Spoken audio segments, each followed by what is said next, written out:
Yeah, Massey Ferguson 135. I just took it apart, just split it. Surprisingly not bad once you kind of disconnect everything. I posted a video, I have another video where I talk about all the disconnections I made to get to the point right before I split it. So right before I kind of removed the last kind of bolts that separate the front from the back. I'll kind of go through a little real quick here, the last few separations I made. There is right here, there's two bolts here, and a spacer was down the line, which connected over here to kind of with a battery dashboard holder, so I had to remove those two bolts. Then removed all the bolts. You had to remove all the bolts all the way around here, which surprisingly really not too bad, just a breaker bar. I did have to take the starter off.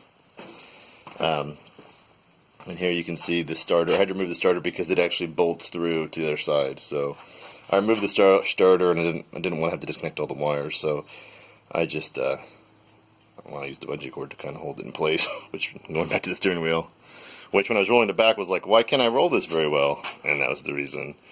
I had to put some pieces of wood underneath the axle there just so it doesn't flop over. So that's kind of a real big deal, that if you watch anything or read anything, they tell you to do that.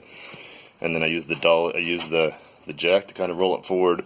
As I was rolling it, the jack started to not roll with it, so I had to kind of stop and reposition the jack a little bit. So that's something to watch out for. But really, I mean, I rolled this apart by myself. It was pretty darn easy to get to that point. So now the clutch can come out, and you can see I've got a pin sticking way out to the side, and I already pulled the pin out that was broken, so it's just a mess. So the next video will be taking that out, I guess, or the next update.